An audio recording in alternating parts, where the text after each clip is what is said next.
السلام علیکم۔ آج ہم لسانیات کے موضوع پر بالکل ابتدائی نوعیت کی چند باتیں کریں گے۔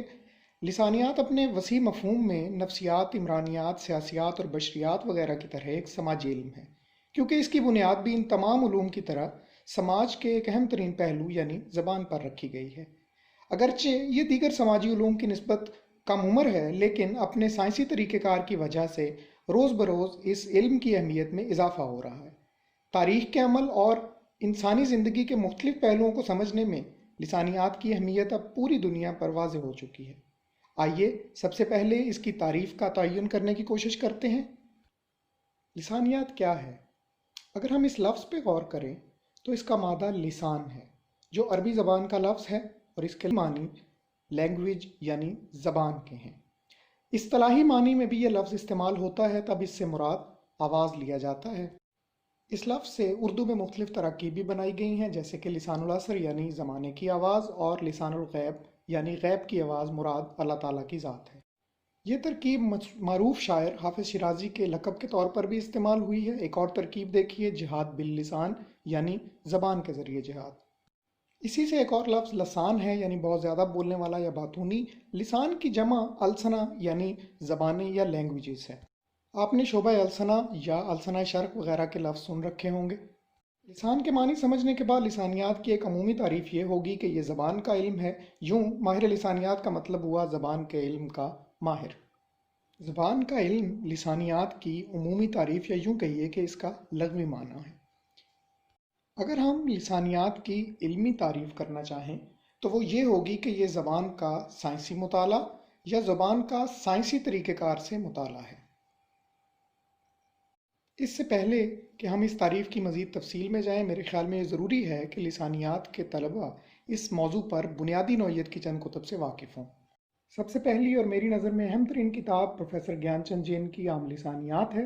یہ 24 ابواب پر مشتمل ایک ضخیم کتاب ہے اور لسانیات کی تعریف سے لے کر اس کی تمام شاخوں پر تفصیلی روشنی ڈالتی ہے۔ میرے خیال میں لسانیات کے ہر طالب علم کے پاس یہ کتاب ضرور ہونی چاہیے۔ دوسری کتاب ڈاکٹر اقتدار حسین خان کی لسانیات کے بنیادی اصول ہے۔ اس کتاب کی خاصیت یہ ہے کہ اس میں بہت اختصار کے ساتھ اور سہل زبان میں لسانیات اور اس کی بنیادی شاخوں کا مطالعہ پیش کیا گیا ہے۔ تیسری کتاب ڈاکٹر شوکت سبزواری کی اردو لسانیات ہے۔ یہ لسانیات کی عمومی بحث سے ہٹ کر بالخصوص اردو لسانیات پر ایک عمدہ کتاب ہے۔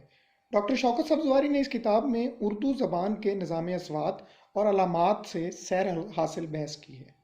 اس کے بعد ڈاکٹر الہی بخش اختر اعوان کی کشاف اصطلاحات لسانیات بھی ایک اہم کتاب ہے۔ یہ کتاب لسانیات کی انگریزی اصطلاحات کے اردو تراجم پیش کرتی ہے۔ لسانیات پر بات کرنے کے لیے جن تمام اصطلاحات کا علم ضروری ہے وہ آپ کو اس کتاب میں ملیں گی۔ جب ہم زبان کے سائنسی مطالعے کی بات کرتے ہیں تو ایچ اے گلیسن کی کتاب توضیحی لسانیات ایک تعارف، جسے اردو میں عتیق احمد صدیقی نے ترجمہ کیا ہے، اس کا حوالہ بھی بہت ضروری ہے، کیونکہ یہ وہ کتاب ہے جس میں زبان کے سائنسی مطالعے کی عملی وضاحتیں ملتی ہیں۔ لسانیات کے موضوع پر اہم کتب کے اس تعارفی سلسلے کی آخری کتاب جامعہ کراچی کے شعبہ اردو کے پروفیسر رؤف پاریخ کی ہے، جس کا عنوان لسانیاتی مباحث ہے۔ اس کتاب کا پہلا مضمون ہی اردو کے طلباء کو چونکا دینے والا ہے، جس کا عنوان اردو لشکری زبان ہرگز نہیں ہے۔ یہ ایک بالکل سائنسی تصور ہے، کیونکہ لسانیات اس بات کو تسلیم نہیں کرتی کہ دو یا دو سے زائد زبانوں کے ملنے سے ایک تیسری زبان پیدا ہو جائے۔ اس کتاب میں اردو صوتیات، مارفیمیات اور معنیات پر بھی عالمانہ نوعیت کے مضامین شامل ہیں۔ اس کتاب میں آپ کو سلینگ یعنی عامیانہ زبان پر بھی ڈاکٹر رؤف پاریخ صاحب کے عالمانہ نوعیت کے مضامین ملیں گے۔ لسانیات کے طلباء زبان کے سائنسی مطالعے کے حوالے سے نظری اور عملی دونوں طرح کے مباحث یہاں متعارف کرائی گئی ان تمام کتب سے حاصل کر سکتے ہیں۔ بلکہ مجھے یہ کہنے دیجئے کہ یہ تمام کتب لسانیات کے طلباء کے ذاتی ذخیرے میں بھی ہر وقت موجود ہونی چاہیے۔ اب ہم لسانیات کی اب تک متعین کردہ تعریف یعنی زبان کا سائنسی مطالعہ کی طرف آتے ہیں۔ اس میں دو الفاظ ہماری خصوصی توجہ کے مستحق ہیں، پہلا زبان اور دوسرا سائنس۔ یوں تو لسانیات کی تعریف ان دونوں الفاظ کو سمجھے بغیر نہیں کی جا سکتی، لیکن میں کہوں گا کہ سائنس یا سائنسی مطالعہ زیادہ اہم بات ہے، سو ہم اسی پر پہلے بات کریں گے۔ سائنس وہ علم ہے جو اپنے طور پر آزاد ہوتے ہوئے بھی ایک نظام کے ماتحت یا سسٹمیٹک ہوتا ہے۔ اس پر بات کسی قاعدے، قانون یا اصول کے تحت کی جاتی ہے۔ مثلاً فزکس میں جب توانائی یعنی انرجی کی بات کی جاتی ہے تو اس کے پیدا ہونے اور استعمال کے اصولوں کے اندر رہتے ہوئے کی جاتی ہے۔ اس علم کی دوسری خصوصیت یہ ہے کہ یہ وضاحتی یا ایکسپلیسٹ ہوتا ہے۔ اس میں ہر پیچیدہ سے پیچیدہ عمل کو بھی کھول کر بیان کیا جاتا ہے۔ اس کی تیسری اور بہت اہم خاصیت یہ ہے کہ یہ معروضیت پر مبنی ہوتی ہے، یعنی جو چیز آپ کے سامنے جس حالت میں موجود ہے اسے اسی حالت میں مد نظر رکھا جاتا ہے۔ واقعیت پسندی یا آبجیکٹیویٹی جیسا ہونا چاہیے کی بجائے جیسا ہے کو اہمیت دیتی ہے۔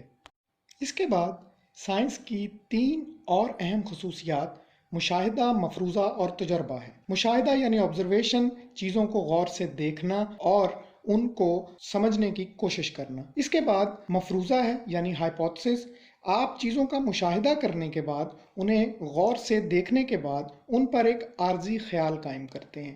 اس کے بعد تیسرا مرحلہ تجربے کا ہے یعنی ایکسپیریمنٹ، جو خیال قائم کیا گیا ہو اسے کسی لیب میں ٹیسٹ کرنا اور مفروضے کی تصدیق تجربے کے بغیر قطعی طور پر ممکن نہیں ہوتی۔ یہ تینوں نکات دراصل کسی بھی عمل کو سمجھنے کا سائنسی طریقہ کار بھی ہیں۔ لسانیات ایک سائنسی علم اسی وجہ سے ہے کیونکہ اس میں زبان کو ایک عمومی تصور کے ساتھ یا ہیومنسٹک اپروچ سے سمجھنے کی بجائے ایک نظام یا نظام کے تحت سمجھا جاتا ہے، پھر اس کی تمام تر پرتوں کو پوری طرح سے کھولا جاتا ہے، پھر یہ جو ہے اور جیسی ہے اس کو اسی طرح سامنے رکھا جاتا ہے۔ یعنی ایک ماہر لسانیات ان تمام تصورات سے بالاتر ہوتا ہے کہ کون سی زبان صحیح یا غلط ہے یا کون سی زبان میٹھی یا کڑوی ہے۔ پھر یہ کہ لسانیات میں زبان کا بغور مشاہدہ کر کے ان پر مفروضات قائم کیے جاتے ہیں۔ لسانیات ایک سائنس اسی لیے ہے کیونکہ ان مفروضات کی تصدیق یا تردید کے لیے باقاعدہ ایک لینگویج لیب یا فونیٹک لیب کا استعمال بھی کیا جاتا ہے۔ لسانیات کسی بھی زبان کو اس پورے عمل سے گزارنے کے بعد ہی اس کے بارے میں کوئی نظریہ پیش کرتی ہے۔ لسانیات سائنس کیوں ہے؟ اس کی وضاحت کے لیے ہم اردو کے دو بڑے ماہرین لسانیات ڈاکٹر گیان چند جین اور ڈاکٹر اقتدار حسین خان کے دلائل بھی اس گفتگو میں شامل کر لیتے ہیں۔ ڈاکٹر گیان چند جین عام لسانیات میں لکھتے ہیں، جدید لسانیات کوشش کرتی ہے کہ اس میں حتی الامکان زبان کا شخصی اور معنوی عنصر نظر انداز کر کے اس کی حیت کا مطالعہ کیا جائے۔ اصوات، صرف اور نحو کو معنوی اور نفسیاتی قدروں سے الگ کر کے مطالعہ کیا جاتا ہے۔ یہ طریقہ سائنسی طریقہ ہے۔ روایتی مطالعہ سائنسی نہیں، انسانی یعنی ہیومنسٹک تھا۔ وہاں نفسیات اور قدروں کی اہمیت تھی۔ یہاں گیان چند جین کا زور نفسیاتی اقدار کو نظر انداز کرنے پر ہے اور ان کا اشارہ کسی زبان کے بارے میں ہمارے ایسے عام انسانوں کے بنائے ہوئے تصورات کی طرف ہے، اور یہی تصورات کسی بھی ہیومنسٹک مطالعے کی بنیاد بنتے ہیں جسے یقینی طور پر سائنس خاطر میں نہیں لاتی۔ پروفیسر گیان چند جین کے بعد اب ہم ڈاکٹر اقتدار حسین خان کی رائے کو بھی اپنی اس بحث میں شامل کرتے ہیں۔ ڈاکٹر اقتدار حسین خان لسانیات کے بنیادی اصول میں رقم طراز ہیں۔ یہ ایک آزاد علم ہے۔ جب ہم زبان کا سماجی یا نفسیاتی نقطہ نگاہ سے مطالعہ کرتے ہیں تو یہ خالص سائنس نہیں رہتی، بلکہ یہ دوسرا منسلک مضمون ہو جاتا ہے۔ لیکن خالص لسانیات ایک خالص سائنس کے طور پر پڑھی اور تحقیق کی جاتی ہے۔ یاد رہے کہ زبان کا سماجی یا نفسیاتی نقطہ نگاہ سے بھی مطالعہ کیا جاتا ہے، لیکن لسانیات کی وہ شاخ خالص سائنسی مطالعے میں شامل نہیں کی جاتی۔ اسے سماجی لسانیات یا سوشل لنگوسٹکس کا نام دیا جاتا ہے۔ لسانیات کی اس تعریف کہ یہ زبان کا سائنسی مطالعہ ہے کے ضمن میں ہم نے دو الفاظ کی خصوصی طور پر نشاندہی کی تھی، جس میں سے ایک یعنی سائنس کے بارے میں ہم تفصیل کے ساتھ بات کر چکے ہیں اور یہ بھی جان چکے ہیں کہ لسانیات میں اس لفظ کی کیا اہمیت ہے۔ دوسرا لفظ زبان ہے۔ زبان کیا ہے، اس کی تعریف کیا ہوگی، اور لسانیات کی روح سے خصوصی طور پر زبان کی تعریف کیا متعین ہو سکتی ہے، یہ ہماری اگلی گفتگو کا موضوع ہوگا۔ اب تک جتنے نکات پر بات ہو چکی ہے ان میں سے اسی حوالے سے آپ کے ذہن میں کوئی سوال ہو یا آپ کوئی بھی رائے دینا چاہیں تو ہمیں یہاں درج ای میل ایڈریس پر لکھ سکتے ہیں۔ میں آپ سب کا بہت بہت شکر گزار ہوں۔ تھینکس فار جوائننگ اس۔ اللہ حافظ۔ ہے